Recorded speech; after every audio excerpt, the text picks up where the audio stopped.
y se viene una charla bien interesante, que creo que va a levantar polvareda en algunas zonas del pensamiento popular, de la mirada nacional, de la militancia.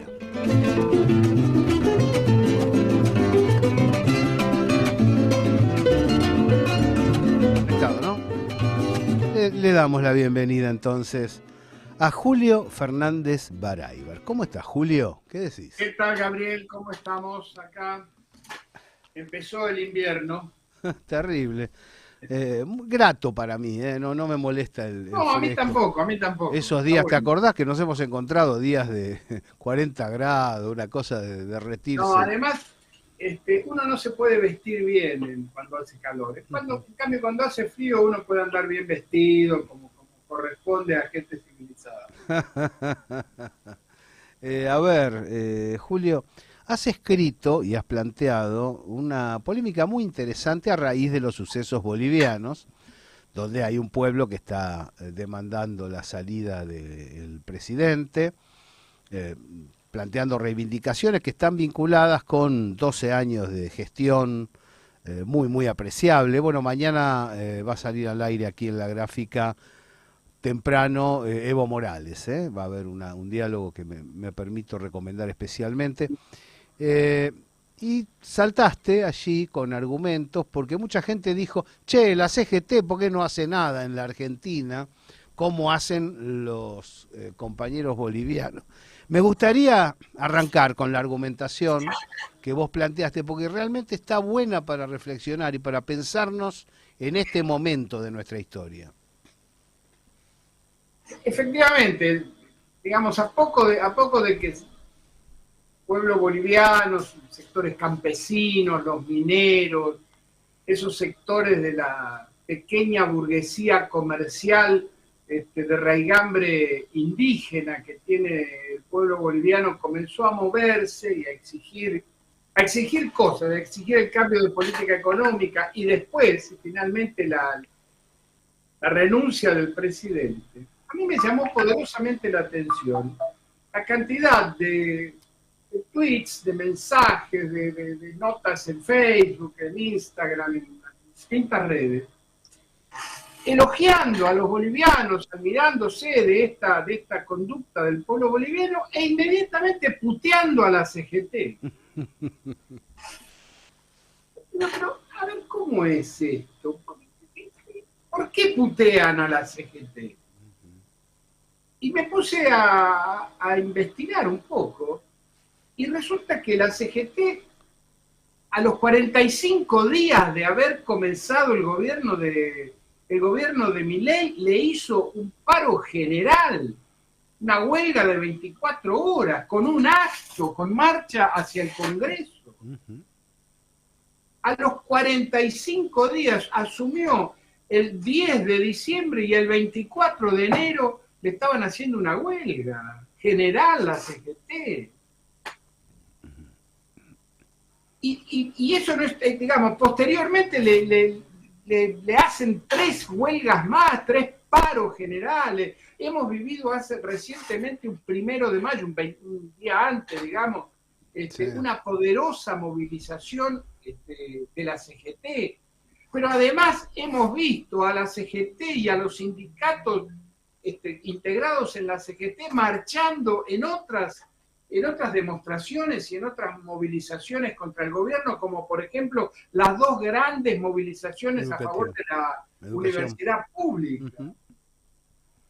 Estamos viendo en Twitter ahora mismo a las mujeres sindicalistas de la CGT convocando a la movilización del Nunca Menos. ¿Qué corno quieren que haga la CGT?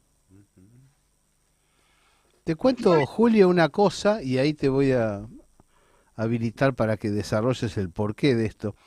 Cuando terminó el macrismo, estábamos tomando un café con varios amigos, y una de las cosas que señalo, le digo, bueno, 6 paros, che, en un gobierno de 4 años, 6 paros de CGT contra el macrismo. Algo ha tenido que ver en esta modificación de la situación política nacional. 6 paros, me decían, no lo registro. No lo registro. Y yo digo, mira, no lo podrás no registrarlo, pero existieron. Y ahí es donde va la No pregunta. lo registrás en primer lugar porque no está sindicalizado. Ahora, Julio, ¿y por qué es eso? ¿Es un Porque tema psicológico?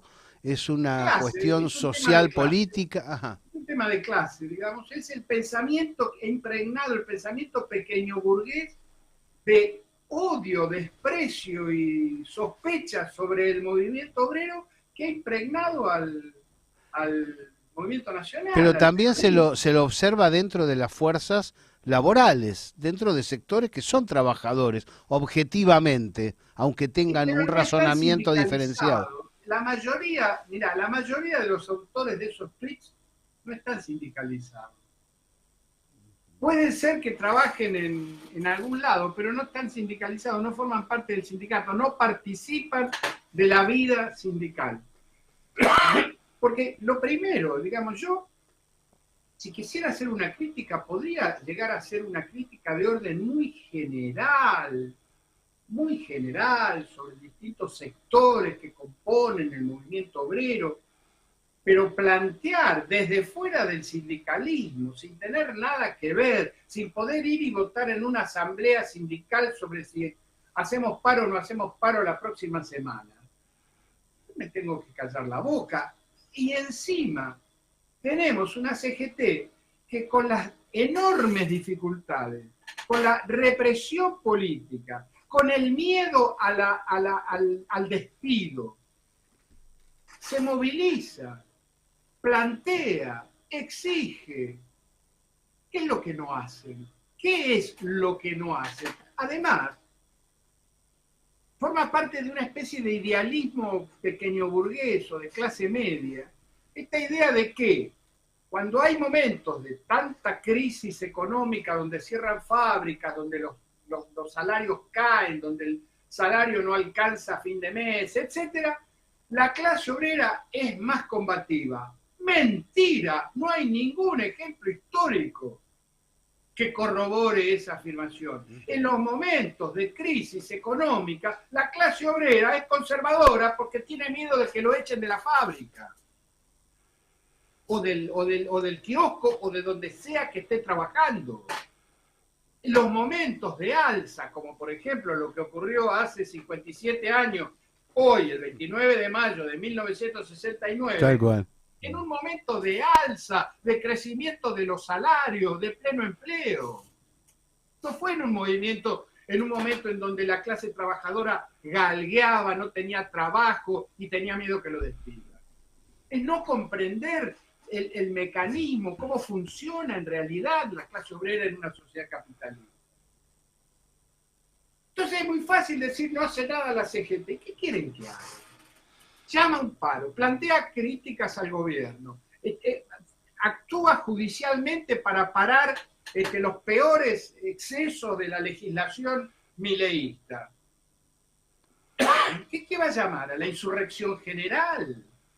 Bueno, además vale la pena apuntar, total, bueno, si estamos discutiendo a calzón quitado, por así decirlo, charlando con los datos sobre la mesa, digamos que mientras la CGT respaldó las marchas educativas, el alumnado no respaldó a la Confederación General del Trabajo. Digo porque escucho que vivan los estudiantes, pero bueno, los estudiantes por ahora no se han sentido convocados. Totalmente, no han participado en las movilizaciones en las que yo he estado, que he estado en todas las movilizaciones convocadas por la CGT. No había columnas que decían fúa, fúa, fúa, la lucha continúa.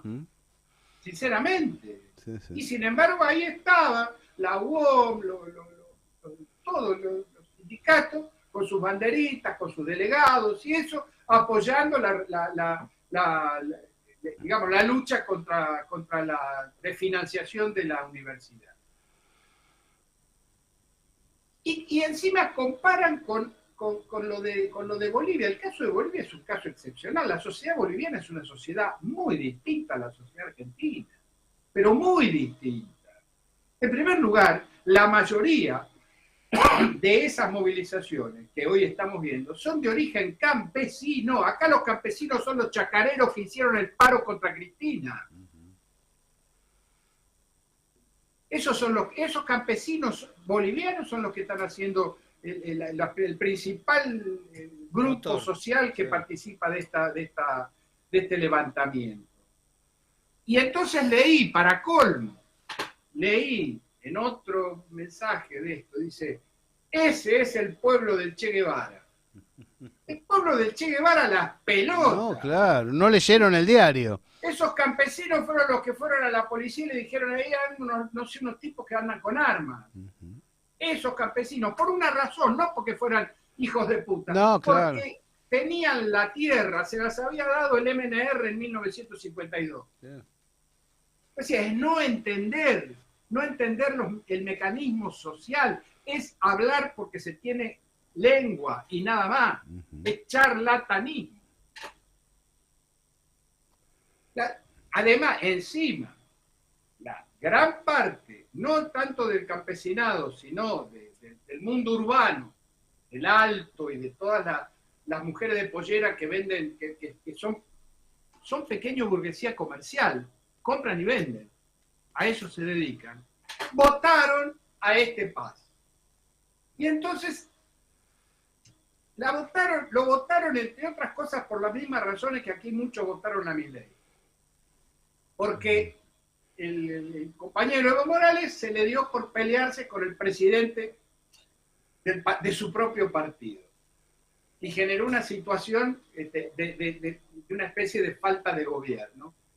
Y esta gente fue y votó por algo que parecía que consolidaba el gobierno, que establecía una cierta estabilidad. Bueno, se dieron cuenta que se habían equivocado y salieron a la calle. Pero hay gente que lo votó a Paz y que se arrepiente públicamente. Hay que ver simplemente las notas televisivas que aparecen, se arrepienten públicamente de haberlo votado a Paz. A Paz, que tampoco es Paz, digamos así, un sapo de otro pozo. Paz es el hijo del último presidente, de los últimos presidentes del movimiento de izquierda revolucionaria, como se llamaba. Es hijo de ese. Y es sobrino de Víctor Paz Estenssoro, presidente del MNR. Es decir, es un tipo que, aún virado a posiciones de derecha, liberal, pro-norteamericana, viene de la tradición histórica del MNR. Y creyeron que, bueno, por ahí este tipo es mejor que el otro ultraliberal que tenía. Bueno, se equivocaron, dijeron que no y salieron a reclamar. Pero no son situaciones comparables, Gabriel. No podés nunca comparar y decir por qué la CGT no hace nada. Porque además, ahora porque está el levantamiento, si mañana hay en el Paraguay una huelga de campesinos, van a decir exactamente lo mismo. Porque lo que hay es incomprensión de la naturaleza orgánica del movimiento obrero y del movimiento sindical. Porque lo que podrían estar diciendo, y yo lo digo muchas veces, es ¿por qué los políticos de nuestro movimiento no salen a la cabeza y a decir más cosas que las que están diciendo? Se puede complementar eso señalando que con el emerger del Frente de Sindicatos Unidos dentro de la CGT se evitó la ruptura y se logró aunar esfuerzos para tener un planteo industrialista, cosa que no está haciendo el muy desencontrado sector político del espacio nacional, ¿no? Donde no, si vos tenés prácticamente a un Fernández que dice que no tocaría nada. Bueno, no fue exactamente así, de ahí falsearon un poquito con el título, jugaron un rato, pero te entiendo. La cámpora y el quisilofismo no se consideran compañeros, lo decíamos de modo alarmante esta semana aquí, mientras que los sindicatos en general han logrado aunar esfuerzos y tratar de organizarse para poder bregar en contra del programa económico. Pasando al ámbito político, queda clara la posición que estás desarrollando, Julio. ¿Y cómo ves el panorama del campo nacional en la República Argentina? Con estos elementos y seguramente con otros más satisfactorios que no alcanzamos a observar. Yo lo veo difícil, es decir, yo veo que el gobierno se deteriora día a día, que la opinión pública en contra del gobierno aumenta diariamente, Pero lo que no encuentro todavía es un canal de expresión política de todo ese descontento. Es decir, nosotros, el movimiento nacional, el peronismo, todo lo que ha sido eso a lo largo de los últimos 80 años, no logra expresar el descontento de la gente. O la gente, pueblo argentino, explotado y empobrecido por las políticas de Milei, no ve un camino claro, consignas claras, respuestas claras en nuestra fila. No las ve. ¿Se habrá evaporado esa identidad? ¿Estará esperando el surgimiento de algo mejor, de algo distinto, de algo que tenga esperanza, que contenga esperanza para la población? ¿Vendrá otro espacio? Yo siempre me he regido por una idea fundamental, básica, que es que todo lo que nace merece perecer. Digo, nada está para siempre. El peronismo nació hace 80 años. Ha perdurado un montón. Ha perdurado más que ningún otro movimiento nacional de países semicoloniales posteriores a la Segunda Guerra Mundial. Nadie se acuerda de Nasser, nadie se acuerda de Sukarno. No se acuerda. Si uno le pregunta a una persona de 40 años, che, qué bueno fue el gobierno de Sukarno, no tiene la menor idea de lo que le estoy hablando. En cambio, si vos le preguntás en cualquier parte del mundo, decís peronista, la gente sabe lo que es. Mal, bien, pero sabe que existe algo.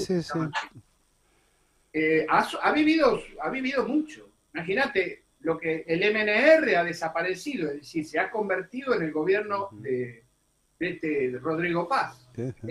Acción Democrática se ha convertido en la letrina que es en Venezuela Acción Democrática.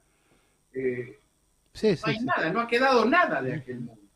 Más que, ha quedado China comunista, que en 1949 toma el poder, Vietnam, y para de contar.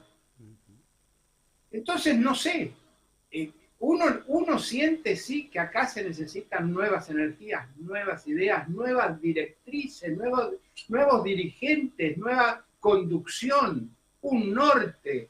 Lo que ocurrió, ese proceso de casi mágico de elaboración de una conducción y una política que se produce entre 1943 y 1945.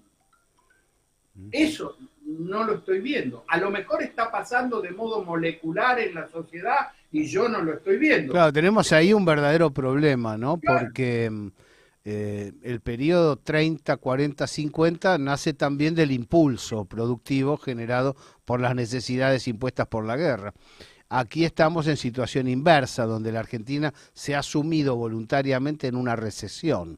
Es muy difícil desde el hueco lograr el salto, es muy complicado. Estamos en una condición distinta a la del momento en que surgió el peronismo. Efectivamente, estamos en una condición opuesta por el ángulo a esa situación. Porque en 1940, 36, 40, ya la situación que describe Discépolo, ¿no es cierto? Ya no es la misma, porque la guerra ha generado nuevos empleos, la sustitución de importaciones, etcétera, lo que conocemos. Claro. Y el movimiento obrero, por lo tanto, está en un periodo de alza, de aumento de salarios, de plena ocupación, etcétera. Hoy estamos en el momento exactamente inverso, de desocupación, de cierre de fábricas y de caída de los salarios. De todo laberinto se sale por arriba, enseñaba el maestro Leopoldo Marechal. Yo tengo esperanzas porque ningún pueblo se suicida, pero va a haber que pelear y por supuesto va a haber que superar estos estúpidos antagonismos que huelen o que tienen mucho perfume a egoísmo. Te hago una pregunta que le hice a otros entrevistados y alguno muy recientemente. Cuando Parrilli habla del voto en blanco, ¿qué impresión te causó? ¿Qué te dejó picando allí? ¿Cuál es el sentido de...? Yo la mejor definición sobre Parrilli la dio Cristina, que lo conoce mejor. Ahora, de algún En lado una tele de sale, conversación ¿no? telefónica. De algún lado sale, ¿no? Esa idea. ¿Qué es Bueno, esa? sí, Es bueno, hay rara que esa ver, idea. Convengamos que es rara esa idea, digo, es no muy rara la estamos en idea. el arranque de la resistencia, ni en el 62, digamos. No, es Compleja. muy rara la idea. Puede ser de cosecha propia. Yo insisto siempre en la caracterización que hizo Cristina del personaje. De una caracterización así surgen este tipo de ideas. Si eso es una idea de Cristina y de Máximo, estamos en problemas. Estamos en problemas. Sí, sí, sí, sí, sí. Porque eso es una verdadera estupidez. Sí, sí, Es sí. una tontería supina. Ujú. Es la reflexión o digamos, la propuesta de un, no sé, de un chico exacerbado en una asamblea en el Nacional Buenos Aires. Ujú. Digo, que uno en un adolescente dice, bueno, el tipo quiere Dale para luchar, pero adelante, claro. en un señor mayor ya es raro. Y le están pegando fuerte a Axel Kicillof, Julio. ¿Cómo lo ves al gobierno de provincia de Buenos Aires? ¿Qué observás de su desempeño? No, yo lo veo bien al gobierno de la provincia, lo he visto bien. Ujú. Mejor lo han visto los propios bonaerenses que lo han reelegido. Sí.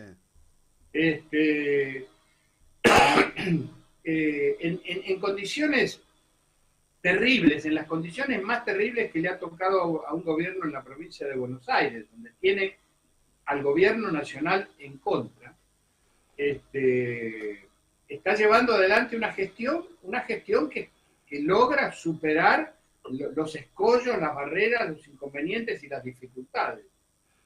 Encima con una oposición interna que le boicotea, lo boicotea en la Cámara de Diputados, es decir, llegó a no votarle el presupuesto, digamos. Y sin embargo, la sigue maniobrando y la va llevando adelante.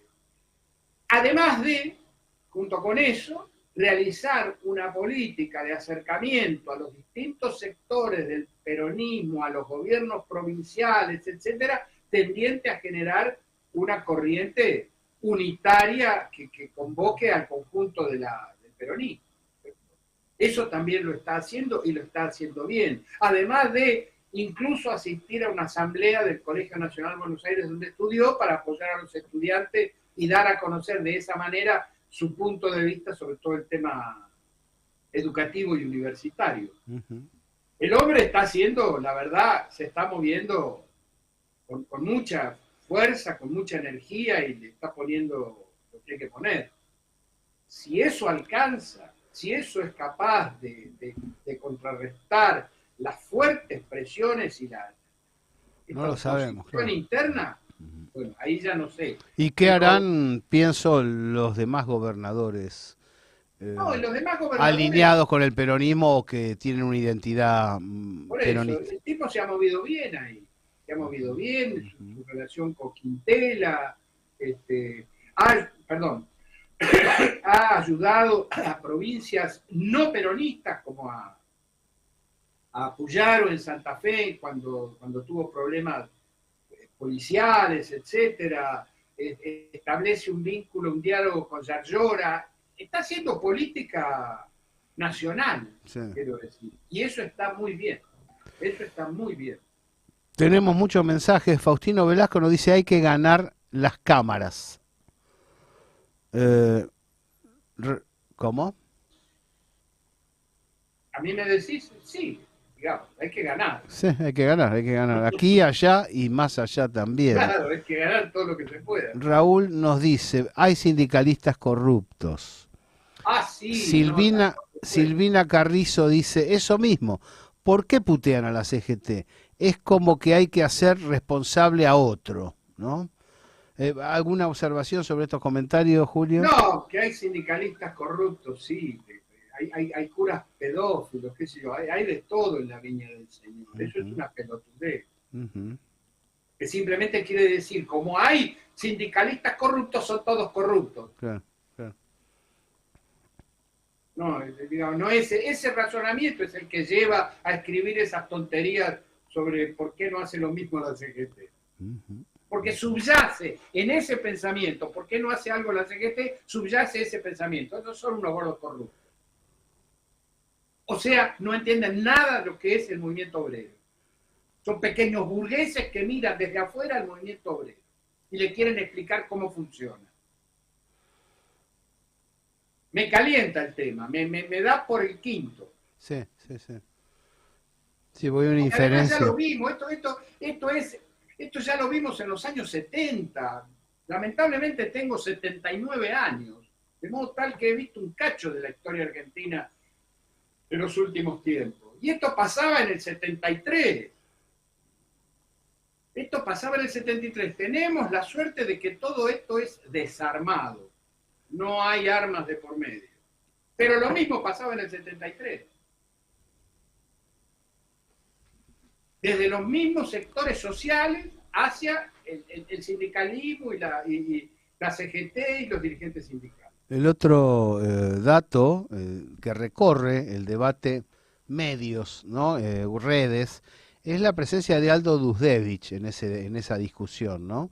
Me parece interesante cómo se está dando y ¿Sí? creo que hay exceso de condena para Aldo, que dos o tres cosas está diciendo sobre funcionamientos que han sido cuestionables en el pasado, No, muy que bueno, son importantes de tomar en cuenta, porque si no se pueden volver a repetir o se pueden cometer errores paralelos. pero totalmente. No, lo que está haciendo Aldo Dudevich es muy bueno porque además hay que reflexionar. Ya han pasado 50 años, muchachos. Es decir, es momento de reflexionar sobre lo que pasó hace 50 años. Sobre todo cuando, afortunadamente, muchos de los protagonistas todavía viven, pueden contar sus reflexiones y sus experiencias en esas épocas, etcétera. Hay que reflexionar, si no vamos a repetir eternamente lo mismo, tal como está ocurriendo. Insisto, por suerte no hay 45 calibre 45 de por medio. Sí, sí, yo agradecí profundamente ese desarme autodesplegado, ¿no? Porque la verdad que cuando uno observa el tono, por eso decía, no se sienten compañeros, ahí veo un problema importante, ¿no? Ahí veo un problema importante. Hay más enojo al referirse a aquel que está desplegando una actividad política dentro del espacio que con Claro, Milei, Macri y toda la rúfula, claro, ¿no? claro, sí, sí, sí, sí, sí. Sí, hay una, bueno, repito, lo viví en el 73, era muy dramático, muchachos, era muy dramático. A Rucci lo mataron a unas personas que se consideraban peronistas y que estaban haciendo algo bueno por el peronismo. En particular, esa muerte fue determinante para un quiebre en la historia argentina que pervive hasta hoy. Sí, Yo no sé obvio. si hemos sido capaces de historiar esa catástrofe. Yo digo, una cosa es reivindicar el espíritu de lucha de toda una generación y otra cosa es reivindicar los errores y reivindicar aquello que nos hizo, bueno, eh, chocar con nosotros mismos durante tantos años, ¿no? Fue una de las... Buah, Así estamos, es decir, estamos perdiendo efectividad. La gente nos ve, el pueblo argentino nos ve metidos en estas discusiones. ujú. Nos Ahora ve metidos en que estas discusiones mientras está contando la moneda para poder tomar el ómnibus o va caminando porque no tiene para el ómnibus. Y eso enfría, eso aleja. Ahí es donde uno siente que el pueblo argentino no está encontrando el movimiento, las figuras, los hombres y la organización que exprese el calvario que es su vida cotidiana. No lo está encontrando. Y que por lo tanto le proponga, si vamos por acá y hacemos esto y esto, este calvario va a ser superado. Por ahora no lo está encontrando. En ese marco, y me interesaba tocar el perfil internacional, em, corren muchas falsificaciones y muchas ideas enrevesadas en las redes.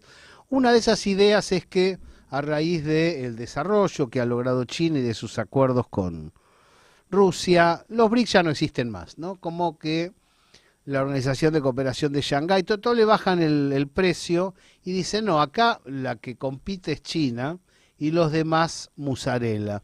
Me interesa tu reflexión desde la CONAVA al respecto, porque creo que evaluar equivocadamente esa característica de este presente puede llevar a conclusiones muy negativas con respecto a qué debe hacer Argentina y con respecto a qué esperar del mediano plazo, ¿no?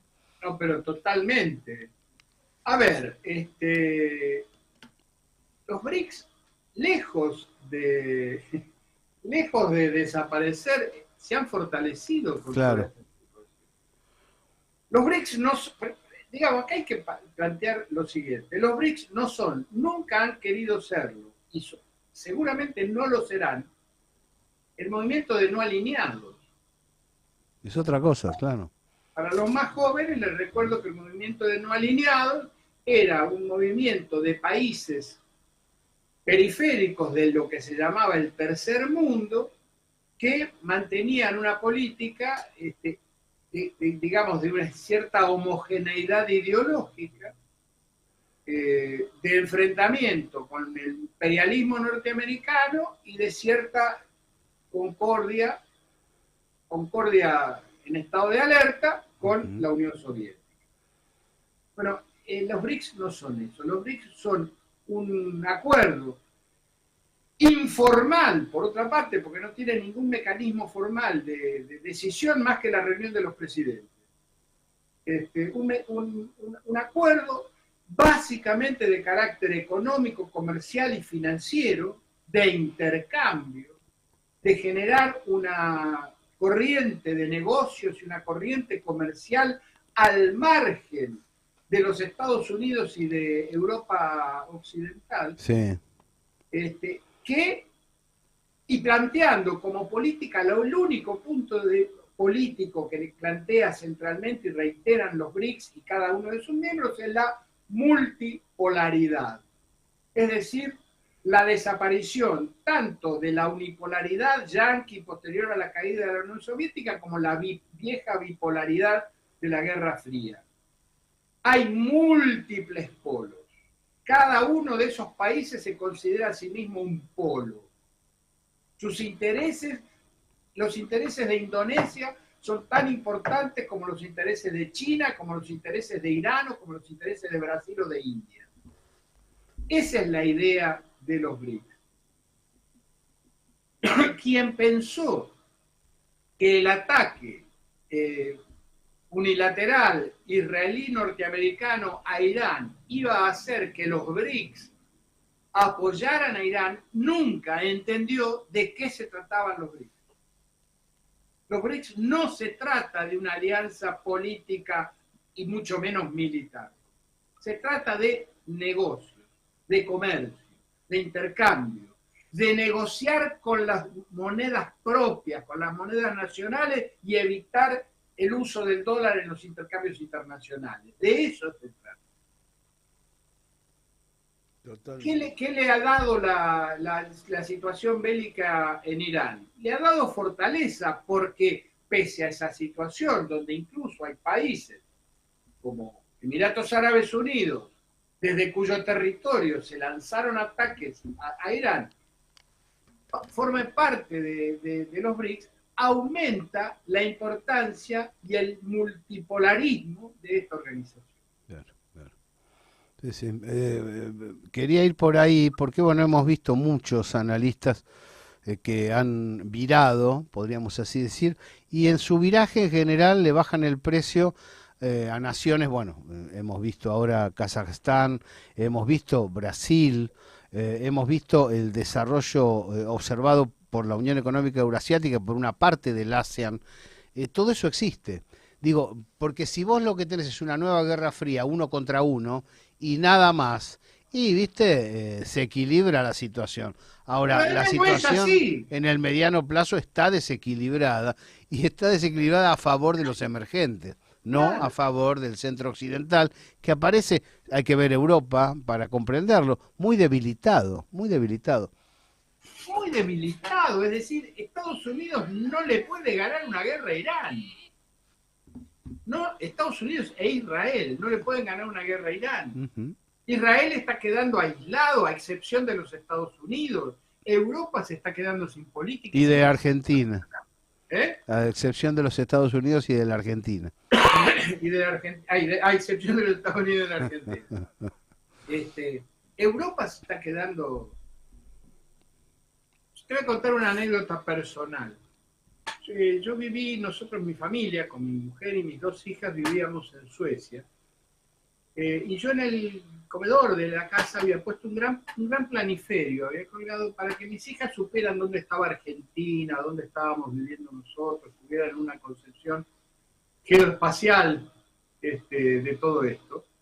Y un día Guadalupe, mi hija mayor, que en ese momento tenía 7 años, estaba tomando la leche a la mañana mirando el mapa, mirando el planiferio, y dice la siguiente expresión que no olvidaré jamás en mi vida.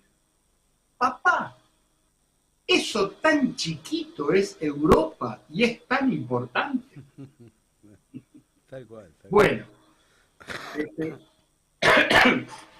dejó de serlo. Sí, sí. Guadalupe dejó de ser. Lo que los chinos llaman el dato objetivo. Esto es lo que vos tenés, esto es lo que vos valés, Claro. y no me vengas a agitar Dejó de fantasmas. serlo. Puede serlo. Tiene una política errática, carece de fuerzas armadas. Eso es verdaderamente, ha dejado de ser un jugador de las grandes ligas. Sí, sí. Y le pasó como a River cuando se fue a la B. Y yo que me meta a hablar de fútbol ya es algo. El otro dato que me parece interesante incluir es las dificultades que tiene Estados Unidos, no al punto de plantear su inexistencia, porque hay algunos análisis que se han entusiasmado mucho con ignorar el despliegue y el volumen interno norteamericano, pero tiene una crisis humanitaria irresoluble, un Estado que no alcanza a definir un rumbo, tiene una población que se siente alejada de toda la vida política y reacciona psicológicamente de modo extraño. De cualquier modo. Realmente, ¿eh? Y sí, porque no tiene, como decía León Trotsky, llegaron al capitalismo sin pasar por el renacimiento. No tiene una tradición para responder a eso. No tiene partidos políticos, no tiene grandes sindicatos, no tiene organizaciones. Es una sociedad de individuos. Sí, sí. De individuos. Y lo que ocurre, te quería agregar a tu enumeración de cuestiones norteamericanas, el fracaso de Trump en reindustrializar a Estados Unidos. Sí, sí.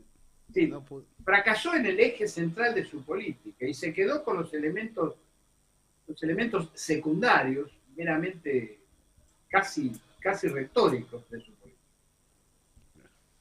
Porque podrá sacar pecho y hacer todas esas bravuconadas que hace y que dice, pero no volvió a industrializar a Estados Unidos. No hubo una sola empresa que levantara su fábrica en Indonesia para ponerla en Minnesota. Ni una sola. Y sí, al revés. Y continuó ocurriendo lo de en siempre. sentido inverso. Julio Fernández Baraybar, te agradezco mucho esta charla extensa y distendida. ¿Eh? Me encantó. Ojalá lo pudiéramos hacer más seguido. Dale, cómo no. Radiográfica. 20 años. 20 años construyendo comunicación popular. 20 años sonando a Radiográfica. Suscríbete a la comunidad Radiográfica. Ingresá a www.radiográfica.org.ar y potenciá la comunicación popular. Comunidad Radiográfica. Sumate. ¿Buscas notas de opinión? Informate desde el pueblo y desde el sur. Entrá a www.radiográfica.org.ar. Desde 2005, con agenda propia. Seguimos en Radiográfica, este es un programa especial 24 por el 24.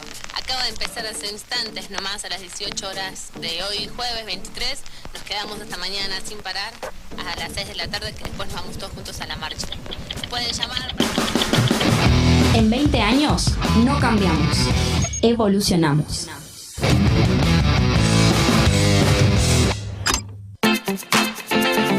Frente Telefónico, la agrupación de los trabajadores y trabajadoras de las telecomunicaciones de FOETRA, Sindicato Buenos Aires, Unidad para la Defensa de los Intereses de los Telefónicos y por el Proyecto Nacional y Popular. El sendero no ha terminado. Llega el tiempo de los emergentes. Asomate.